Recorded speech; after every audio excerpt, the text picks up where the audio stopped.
Hello, everybody. We're going to go ahead and get started. Melody was unable to call in, so we've got her on the phone here, and she's our cardiac fellow.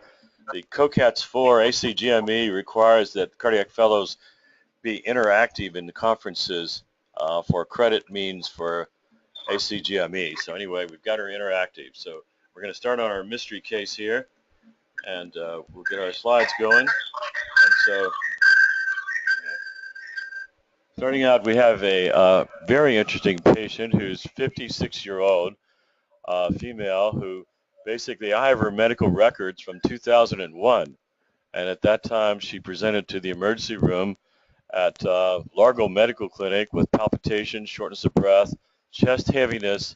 She had been to a wedding and basically had some problems with the bride. She became ill, took the bride to the hospital, and then she started feeling bad. And so she had intermittent palpitations in the past, negative prior cardiac workup, including a SPECT scan that was negative. There was some apical thinning, and that's all they found. And so here she was again at this presentation, and she had AV nodal reentry tachycardia, where her heart rate was 185 with narrow QRS complexes, and RP was shorter than PR, and she had some abnormal T waves across the precordium. Basically, she broke spontaneously, but she remained in the hospital, and she had a left heart cath. And it was really interesting because they said there was an area of septal and lateral akinesis that was a very discrete area. Everything else was normal, and they didn't know what was going on there, and they thought, well, maybe there's some little infarcts, one on each side of the heart from coronary spasm. And so because of that, in those days, they would do ergonovine testing by injecting ergonovine and having nitroglycerin available to inject in the coronaries if there was coronary spasm. And so that was a popular test once upon a time for spasm. I don't think it's available anymore. So basically, mildly elevated troponin abnormal EKG resulted in the cardiac cath. I suspect the troponin was elevated mildly because of her supraventricular arrhythmia. It's a very common reason, which they call type 2 cardiac troponin elevation, which are non-specific, not related to STEMI or non-STEMI. And so it was a type 2 elevation, very frequent with rapid ventricular response arrhythmias. She was treated for a vasospasm, and she also had a transthoracic echo and was started on some medications, but she's very sensitive to medications, as most doctors and nurses are, and she's a retired nurse, and she was very, very sensitive to medication. We couldn't actually continue her medications. I did not see her. She presented again another time to another hospital, and this time she had some discomfort, no PND orthopnea, negative troponin, T-wave inversion again, chest x-ray didn't show much, and she had, they checked her for pulmonary emboli, and she didn't have that.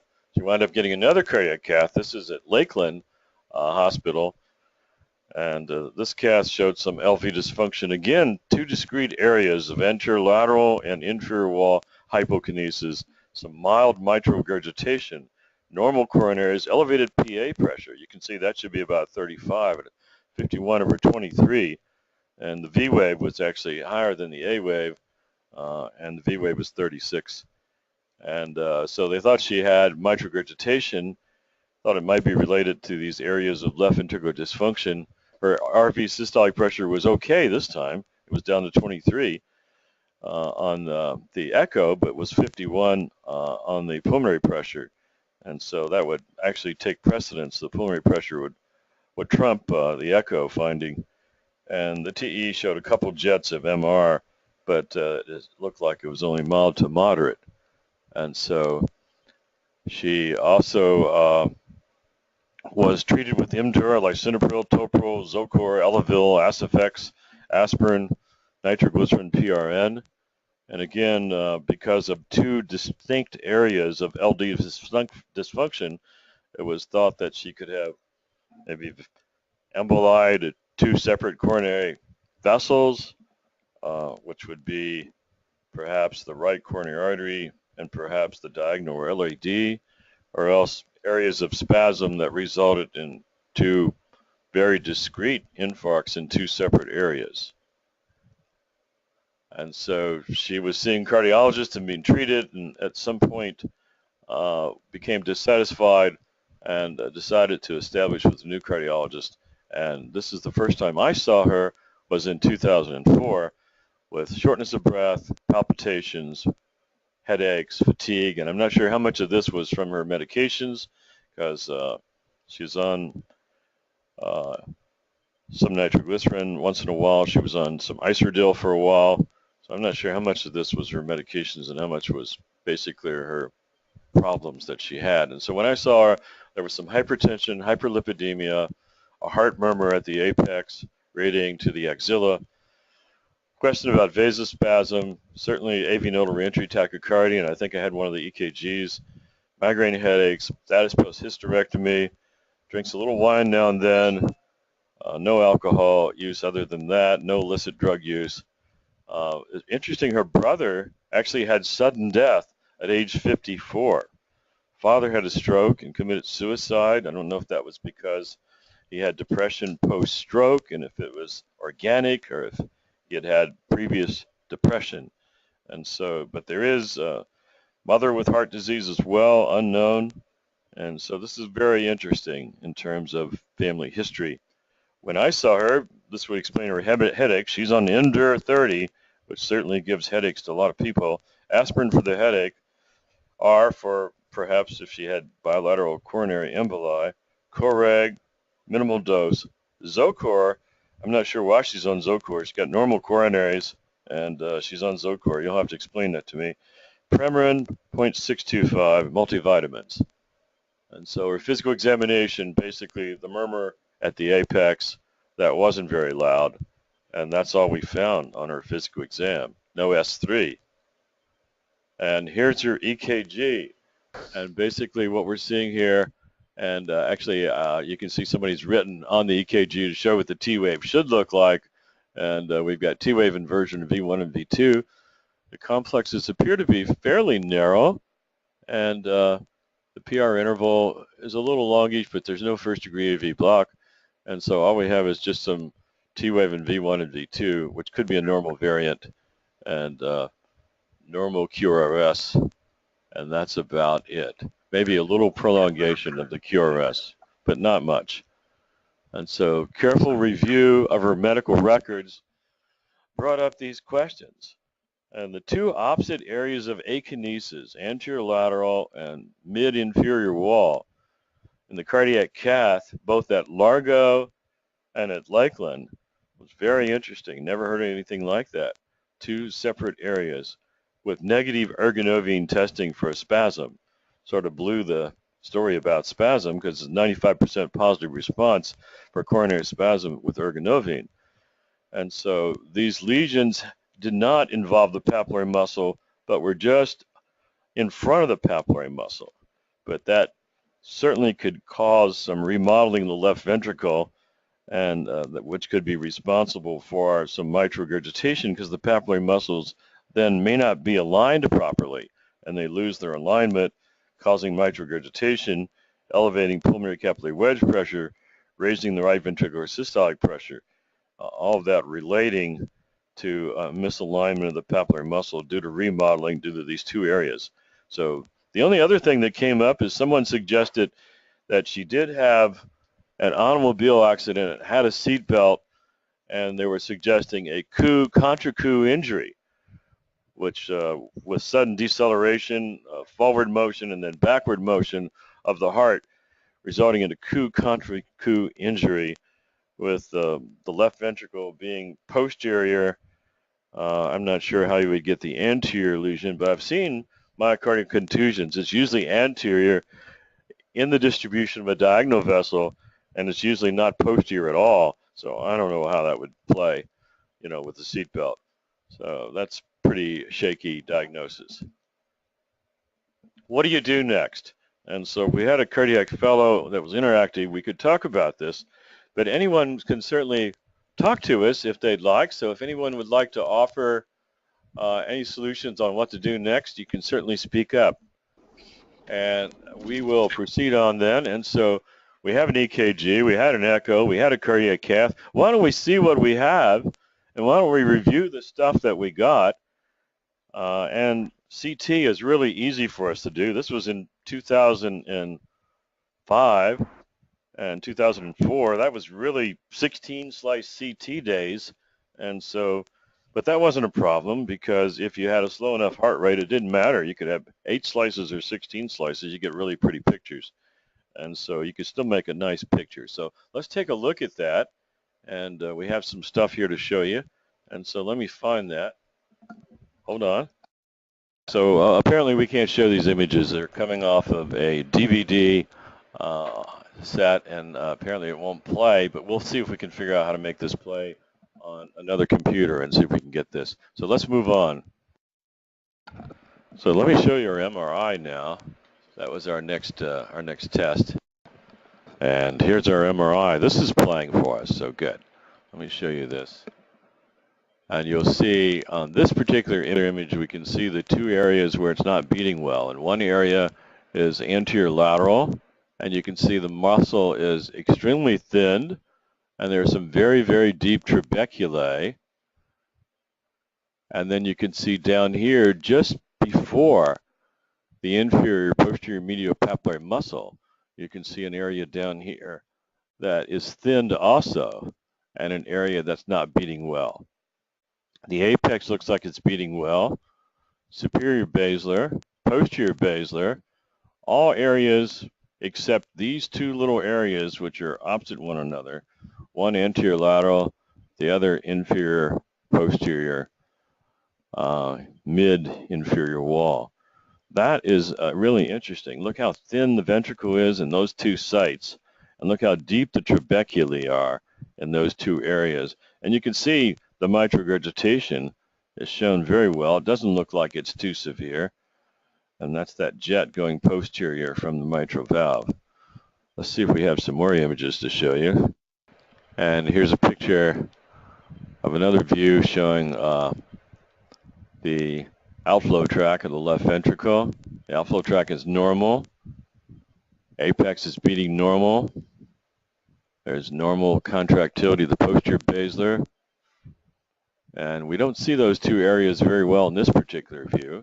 And here's a thinned area right here with deep trabeculae. And that's the anterolateral area. This is an apical 4-chamber type view like you see with the echocardiogram. This is the atrial septum, left atrium, a little bit generous, right atrium, right ventricle, normal contractility. The left ventricle having some area of decreased contractility in the septum, decreased contractility in the mid-inferior wall. And more images for us to flip through. We're trying to identify the areas of thinning with deep trabeculae. They're not seen in all views. There's just a hint of them on the short axis. Here's a contrast image showing myocardial perfusion, which is pretty even, except for a little bit of the septum there.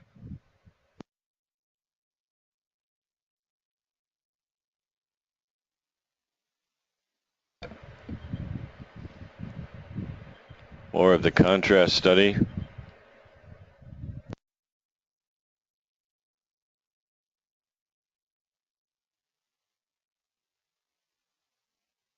Now, this is an attempt at a look locker to null the left ventricle, and then looks for scar tissue.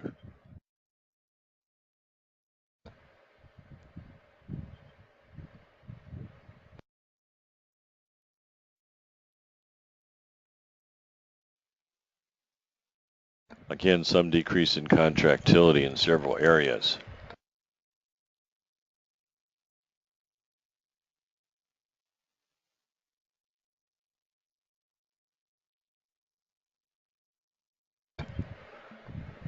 And this is a late gadolinium picture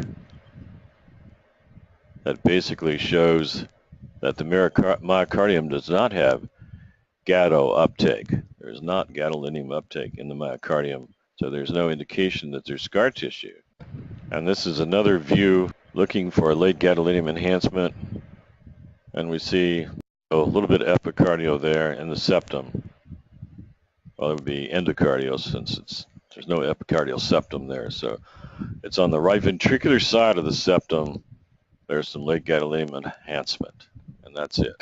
Does anybody have any idea what we're dealing with here? Melody, can you text us if you have any idea what we're dealing with? Take a stab at it. So here's your echocardiogram. This is a TEE. I think they just did this because for mitral regurgitation. This was done in Lakeland. It's not very helpful.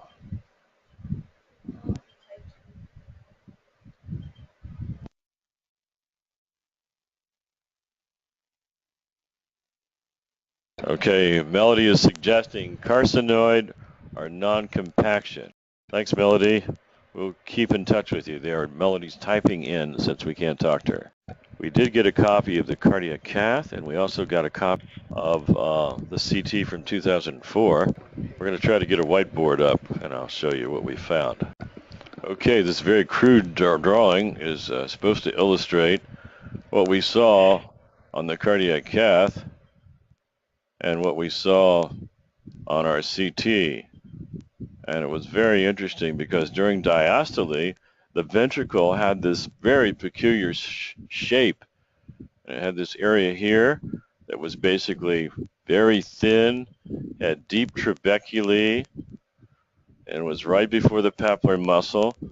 And then there was an area down here that was very thin, had deep trabeculae, and again was right before the papillary muscle. And so it actually looks like a fish with a dorsal fin and a ventral fin. And actually there is a fish called a moa moa, or headfish, that looks like that. Had just a really weird shape. We're interested in pattern recognition, and this fish is called a moa moa, or a headfish. And as a cardiac imaging specialist, you spend about 10 years picking up 100,000 patterns. And then the second 10 years, it takes you a while. You can might pick up another 20. And as you go on, it takes like 30 years to get 200,000 patterns. Meanwhile, Watson is crunching away at IBM, getting 1 billion patterns. But you see, the human mind is much more intuitive and parallels patterns in a lot of different ways. And so the first thing I thought when I saw this was the moa moa fish, or a giant sunfish that has these two big fins. And it looks just like that. It's really interesting. And so in terms of pattern recognition, Watson will never beat us. I know they're going to put 1 billion cardiac patterns in Watson from all these different hospitals, but I would like to challenge Watson and go up against it in cardiology. So those are my thoughts. Let's move on here, Hassan. So my goodness, this was back in 2005, and we're making a diagnosis in this lady of having isolated noncompaction of the left ventricle. Isolated means that there are no concomitant abnormalities cardiac-wise, and actually she has no other abnormalities either anywhere. And so the isolated noncompaction is a very interesting finding. You can Google that and find adults with isolated noncompaction that have survived a long time. But these two lesions are placed in two very critical places. And so they happen to be placed producing crypts just before the papillary muscle insertion, which is a very unfortunate place to place these two areas of isolated noncompaction, because it's inevitably, from looking at those diastolic pictures, going to result in remodeling, and those papillary muscles are going to lose their alignment. And as they lose their alignment, the valve gets pulled apart and becomes more and more incompetent. So mitral regurgitation begets mitral regurgitation. And so that's going to continue uninterrupted no matter what we do, because there's no treatment other than surgical for mitral regurgitation. So there's nothing we can do about that. At this time, 2005, her left atrium was 43. We had those two areas of left ventricle abnormalities. We did Holter monitors and showed she had some PVCs, but she didn't have any ventricular tachycardia, or she did not have what you call malignant arrhythmias. And so we were going to continue to treat her medically. She was on minimal dose of beta blocker, minimal ACE. And so we said, we're going to push the ACE, we're going to push the beta blocker, and see if we can make her feel better. And so, but we're going to be talking about a lady that we followed for the last 11 years and what's happened to her over these 11 years. And so that's a nice longitudinal follow-up. And if you read about noncompaction of the left ventricle, you'll find it's frequently diagnosed in children, frequently associated with children having some kind of muscular dystrophy type disease or neurological abnormalities. And so they're seen usually first by the neurologist. It's very uncommon in adults unless there are other congenital abnormalities. And so you'll find that there is a progressive history of arrhythmias, atrial and ventricular. Certainly recognize sudden death. This lady's brother died at age 54. It can be hereditary. And there are other sequelae such as mitral regurgitation, heart transplant, LVADs, all the different things that happen, congestive heart failure, that are pretty predictable. And that's what we're going to follow over this next 10 years. So her ejection fraction was 43%, RV systolic pressure of 67, mild mitral regurg, dilated right ventricle, and she was on medical therapy, and we certainly did all the imaging you can do to show what was wrong with her.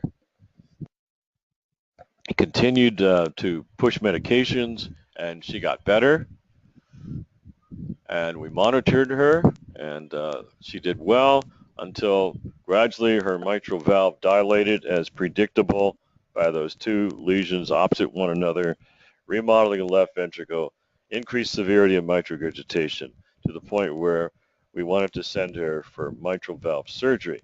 We sent her to two surgeons to evaluate her. Actually, we didn't send her. We went, it's sort of like sending her. We went online, and we got the surgeons at their home bases, and one was at a hospital in Florida, another was at a hospital in North Carolina, and she came over with her husband, and we sat right where I'm sitting now, and we put the images up just like we're doing today with the surgeon online discussing what he would do. The first surgeon wanted to do mitral valve repair. The reason why he wanted to do mitral valve repair and do a valve sparing surgery was that he had done it on two other non-compactions, and he wanted to increase his case volume so he could report them.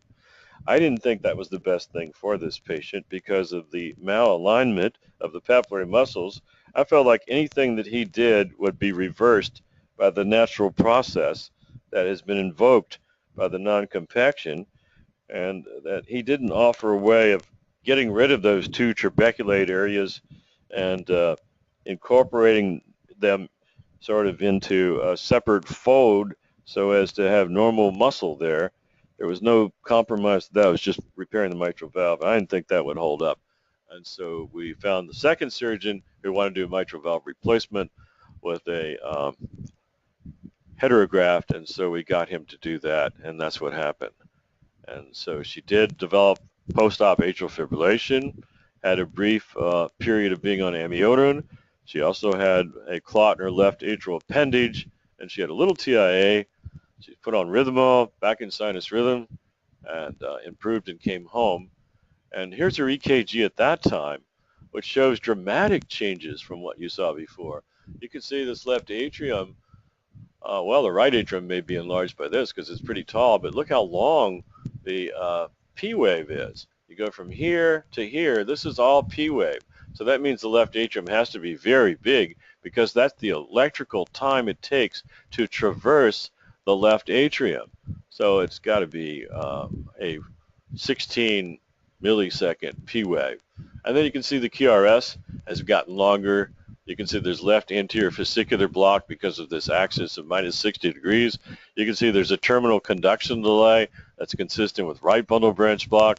So we've got, a bifascicular block type situation. All of this because the heart is dilating and remodeling, and the left atrium is very enlarged. It's a normal sinus rhythm. So we can anticipate there's going to be trouble with this conduction in the future. She also had T-wave alternates testing. T-wave alternans is a way of looking for a substrate for left ventricular arrhythmias because we were always worried about sudden death. And we did come to the fact that she was having pulses, and we were having trouble with her fascicular block, which I think was probably secondary to her left ventricular remodeling and getting some fibrosis, not overall cardiomyopathy.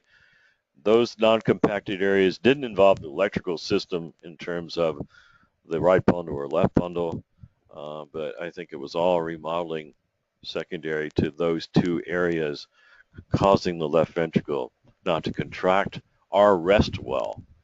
And so this is after she got her pacer, and we did do a bi-V pacer. You can't see a very prominent R wave up here, but you should see an R wave if it's a bi-V pacer, if we're pacing the left ventricle first and then the right ventricle. Usually we do left ventricle first, then right ventricle, usually somewhere between 20 and 40 milliseconds between them. And usually we optimize the pacer after it's been put in with an echocardiogram, looking for Vmax of the aortic valve at the same time that we're trying different intervals between LV-RV, sometimes RV-LV, and certainly P sensing. And so it is P-wave sensing, and then firing the left ventricle. We get a short PR interval by looking at where this is firing, long QRS, and it's bi-V. She just had the one episode of thromboembolic events post-operative. We did have to treat her arrhythmias. She developed paroxysmal atrial flutter, atrial fibrillation again, would have severe pain, and with normal coronaries and be transported to the hospital. And we had a lot of problems with her atrial arrhythmias, finally resolved those, and then reached a point where she basically could only sit around and was class 3 but not class 4 cardiac. At that time we looked at left ventricular transplant, cardiac transplant, LVAD, and she turned both those down. She did meet with the transplant team. She said she didn't want to do that. She's very sophisticated as a nurse and understands those options thoroughly. We did put her on a drug, a new drug, that she wasn't really interested in taking. I mean, after she's been through so many medications, so many things, she was very reluctant to want to accept a new drug. But we had this new drug called Entresto, which has basically an ARB and sabutril in it, and it's a naproxen blocker, a receptor blocker, and it's a very brand new drug on the market. And we said, let's try this on her because she meets the criteria. And so we had the medication in samples, and we lowest sample. And I said, why don't you try this? And she said, no, I don't need any more drugs, but I'll take it with me. And I said, you could start her once a day instead of twice a day and see how it is, because she doesn't do well with medications. So she did go home, and a couple days later she called me and said, hey, this drug is really great. Can I take it twice a day now? And so it was remarkable that she came into the office and was walking fast and feeling very comfortable and planning a cruise. And so the fact that we elevated her B-type natriuretic peptide with this combination drug was remarkable, and then blocked the angiotensin receptors with a blocker. That combination was efficacy for her, and so we're really pleased that she did so much better. She came by the office to see us most recently during this period of being on the Entresto and feeling so much better, and this was her EKG that we got abstracted from her pacer, and she's having these salvos of ventricular tachycardia. She would get rates of 180. They were very self-limited, but dangerous looking.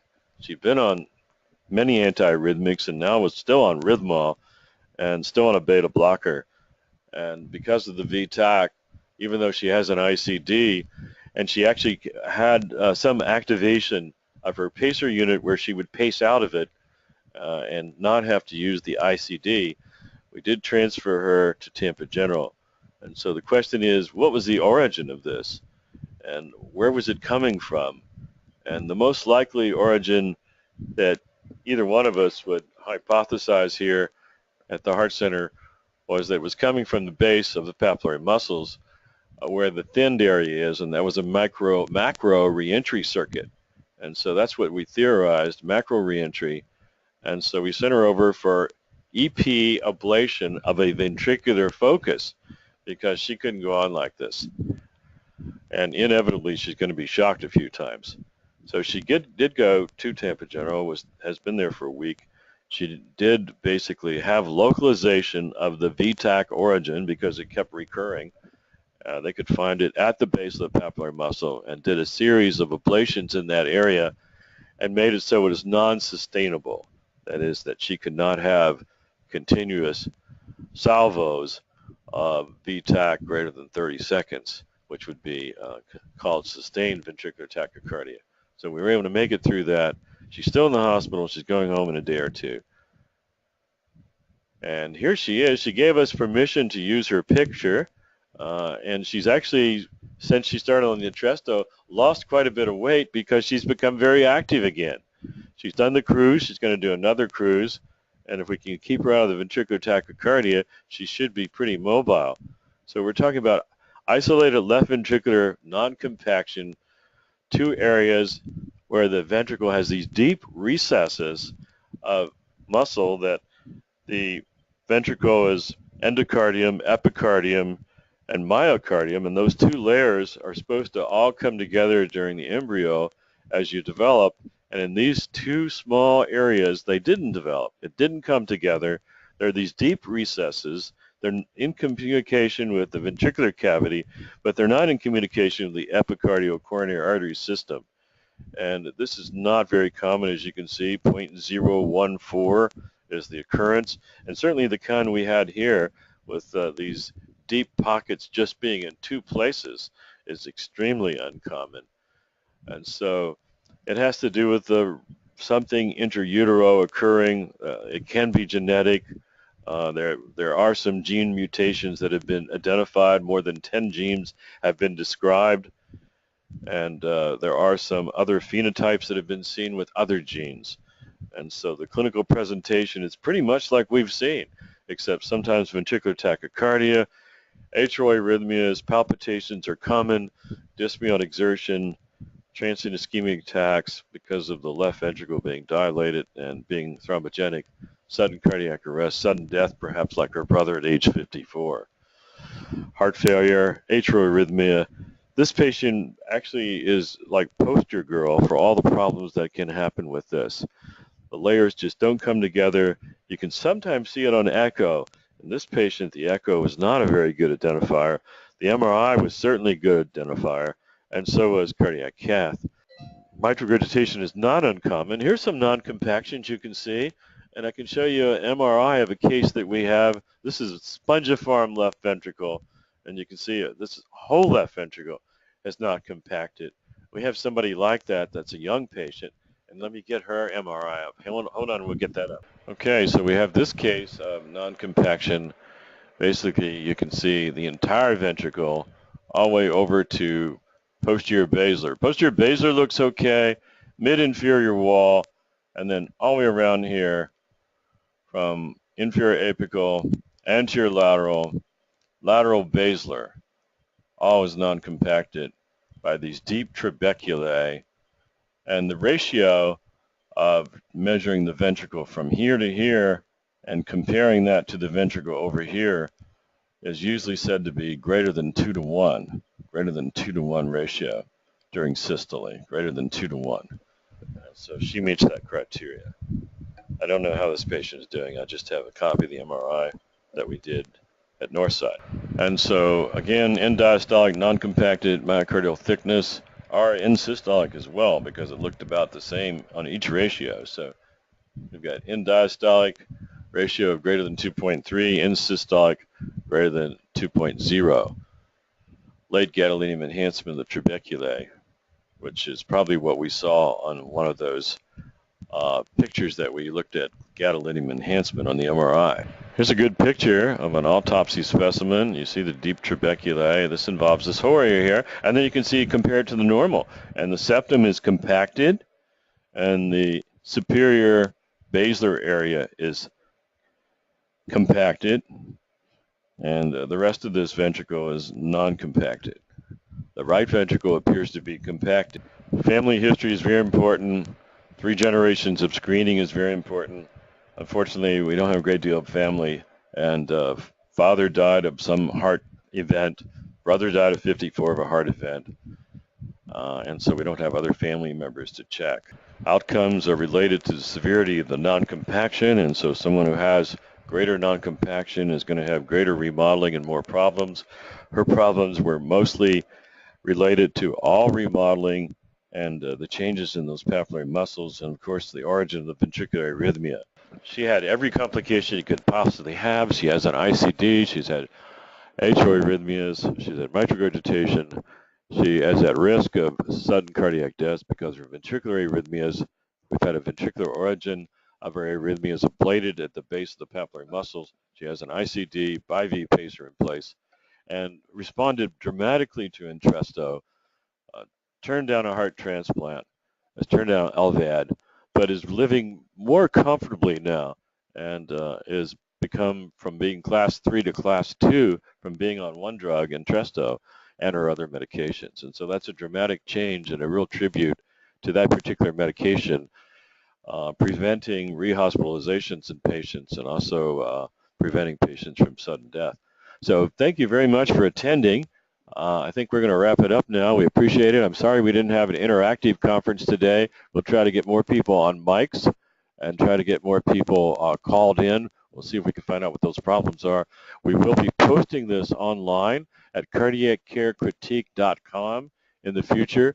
Cardiac Care Critique, cardiaccarecritique.com, where we have posting for WFLHCA.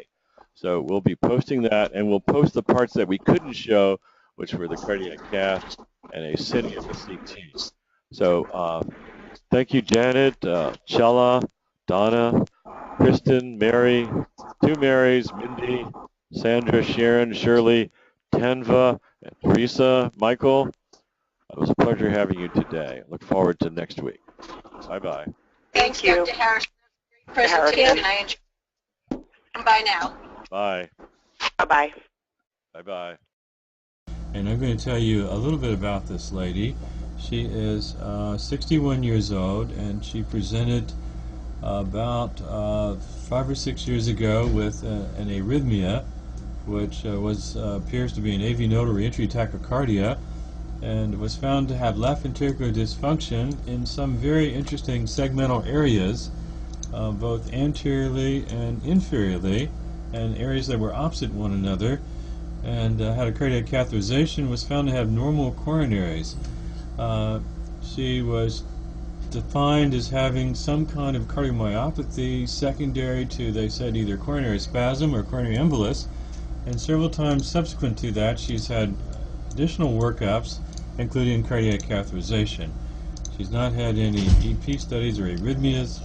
She's been on various medications and has some dyspnea on exertion and occasional chest pain, and is very concerned about her cardiac condition, doesn't really know exactly what's wrong with her and what she can do and can't do, and so this is the first CT scan that she's had. I do have her catheterization that she had several years ago, and I'd like to show that on the screen over here. So we're going to show the cardiac catheterization in the anterior wall RIO projection. Go ahead and speak about So the anterior wall seems to feel like there is a sort of localized, sort of hole or cave in there, and there is no motion of that part, especially in the mid And then we're the looking mid at part. Yeah, and also in the inferior wall, the same thing. But if I looked at that, at the left ventricle, there looks, apart from these two places, pretty normal. There are some arrhythmias probably when the ventricle is, this is a normal beat, but the inferior wall does not move much. It's probably hypokinetic, that part and that part, yeah. But apart from that, I can't see much other things which are not correct. And so she has normal coronaries Yeah. on this cardiac catheterization.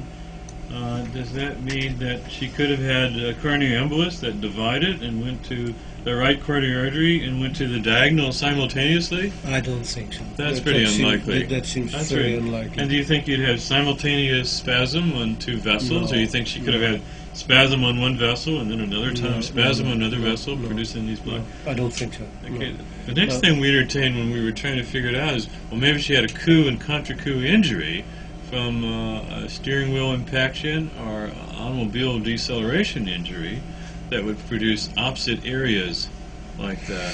I've never seen that, to be honest. That would be the I've- first case I would see. I have seen a few myocardial infarctions due to laceration of the LAD, but that's about it. Yeah. I've never seen anything like that either. No. I've never seen a ventriculogram like this, have you? No, it's very strange that on both sides of the anterior wall and inferior wall you have that localized enlargement or whatever it is.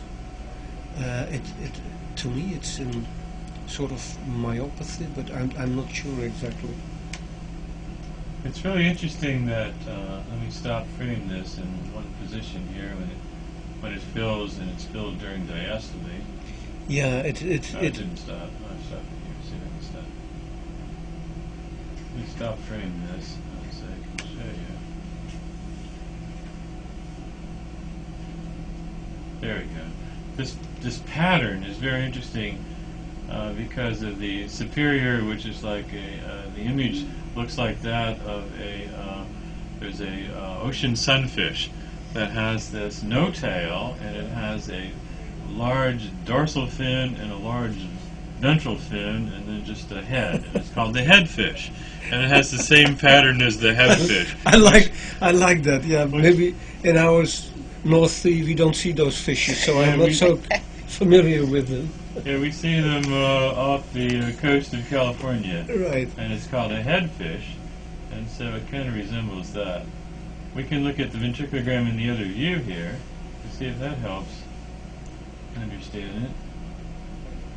Actually, that fish in the South Pacific is called the moa moa. That's what they call that. It looks like a moa moa. In this particular view, there's some area here that doesn't seem to be as contractile again, which so may be looking at the same thing we were looking at before in a different view. Yeah, because this is the thing of the biplane, the flat land, as you call it. Flat land. It always gives you not what you would like to do, but it seems, yeah, So then we're back probably to the there. same thing, yeah. And then we can show you that the coronaries, go over here and look at the coronary arteries. Coronary arteries are stone cold normal. There's the left anterior descending, and there's a circumflex up there. There's a diagonal here, left anterior descending going down to the apex. It's a bit tortuous, Yes. but that's about it. Yeah. But no lesions in the vessels, that's true. Shoot through here to the right.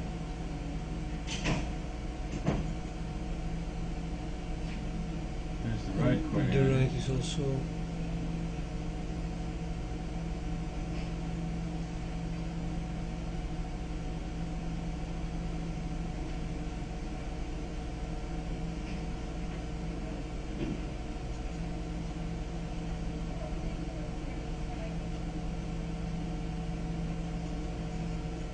Going backwards again, get back to the heart of the matter. The There's that left ventriculogram. So we Yeah, decided. so it's an abnormal left ventricle. Yeah, Definitely. so we decided it's very peculiar. I've never seen in my Yeah. experience either, so it's very peculiar. So But we then, decided. yeah, I looked at that, and then that's the left ventricle is so abnormal, with so many, I would say, so many holes in it. And Yeah. I've seen a couple of examples now, also with echocardiography. I think this is what they call, is it left ventricular impaction? Or Yeah, non-compaction. Of non-compaction. Non-compaction, Yeah, exactly. that's what I mean. Yeah. And I think this is what it is. you're exactly on the mark. And I have never seen a case of this. And I've read Yeah. about it in the pediatric literature. And so I've had no knowledge whatsoever. And I always skip the articles when I'm reading because it's Yeah. pediatrics. And No, but you see them a couple of times also. I've seen a few case reports. I think one of them in circulation. That's why I recognize it. yes, And also one of in heart. yes. So And- that's by, let's say, more coincidence that I just recognize it, because otherwise So it's a pattern you wouldn't- recognition. Yeah, you It's wouldn't- pattern Yeah, recognition. you wouldn't know. But And so what they do is they count the crypts, and they see these Yeah. deep it's crypts very deep. where there's a Yeah. failure of the endocardium, myocardium, and epicardium to come together That's correct, in the yeah. proper organization. And so they have these deep trabeculae, and actually the definition is by seeing how many trabeculae and counting them and so forth. And so it's called non-compaction of the Yeah. left ventricle, Yeah, that's right. or it's called spongy myocardium. That term I don't know. Yeah, spongy Yeah. myocardium, Yeah. which is easier to remember, spongy myocardium. And there is a little left atrial enlargement on this picture as well. If you want to scroll back up a little bit, it looks like the left atrium looks a little generous there. Going Yeah, back. but We that- can measure it over that's- here. Why yeah. don't you measure it over there, Tracy? Right about there. Yeah. And then we can measure the wall thickness when you get to go. We can show you how you can measure this just like you do in an echocardiogram. And we got 42, and normal's up to 40, especially Oh, when right, the okay. valve is open. Alright, And then yeah. scroll down to the ventricle and measure that posterior wall a little bit. Yeah, that And we'll seems- give you a posterior wall. It seems generous seems too. normal, yeah, or a bit- 11.5, so it's upper limit of Yeah. normal. It is normal. And so then let's go back to the non-compacted areas, the best view. You had a different view where you were showing that. And so obviously then that has a diastolic and a systolic dysfunction that occurs because of that. It's been reported in the literature, there's one case in the literature that's 82 years old, Oh, and this lady is 61, and this Right. is the second, if we publish this would be the second oldest patient all right. that has isolated non-compaction. Non-compaction, It yeah. does occur with other congenital anomalies. Yeah. And in 80% of cases, at least in the pediatric literature, 80% of cases are associated with some kind of neuromuscular disorder. And sometimes non-specific, sometimes Becker's, and all different kinds of neuromuscular disease. So the pediatric neurologist is very familiar with this. And so I called a pediatric neurologist up and said, hey, what do you know about non-compaction? And I have a patient who's 61 years old. I know it's a little bit out of your age range, but can you tell me something about what I need to do about this lady? She has no neurological symptoms or signs to my knowledge, but I'm not a neurologist and I wouldn't pick up the subtle things.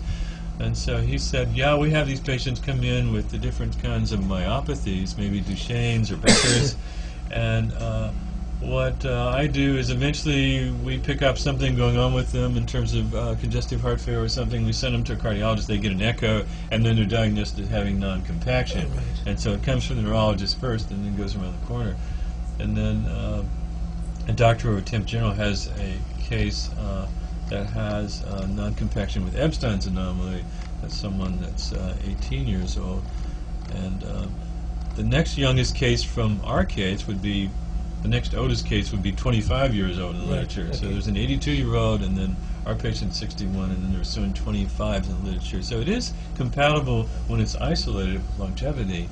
And so I thought that was interesting that this shows it better than anything. Yeah, absolutely. I did an yeah. echocardiogram with contrast echo, and I couldn't see this kind of detail. Oh, you wouldn't see it either. with the But because contrast here echo. you see it almost Which immediately. the literature seems to support contrast echo as the definitive way of making the diagnosis. Yeah, yeah. And so I thought this shows it better than anything. So that was our first mystery and, case for you and today. the relation with the arrhythmias is probably. Yeah, I and haven't read about that. there Yeah, are sure there is. arrhythmias that occur. This lady had a AV nodal reentry tachycardia, which I think was totally unrelated. I think she presented with something totally unrelated because they have ventricular arrhythmias, as you would probably guess, because of macro reentry circuits, that they would have VT.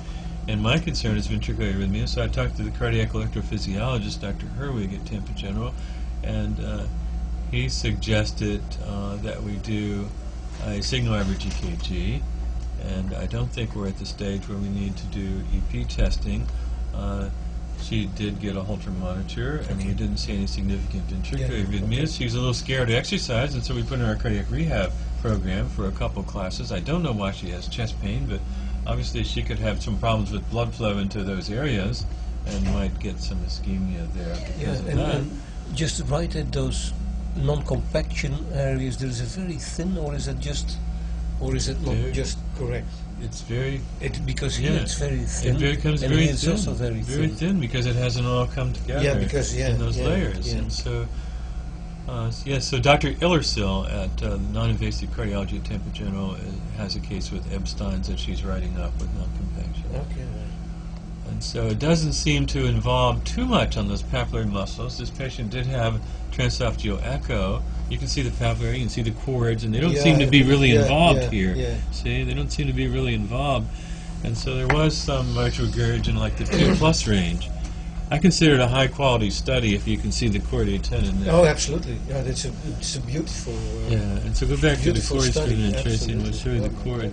You can see that this is a wonderful study because you can see the papillary muscle head, and you see the little chords. And so that's one of the ways I judge the quality of the study, is being able to see the chords. And the right coronary, if it's very round and sharp. The right coronary tells you how much misregistration you had and how much motion. Yeah, this did turn out nice. So that's a beautiful study. So let's move on then to our next study, and that was a great case, and that's very nice. It's really interesting.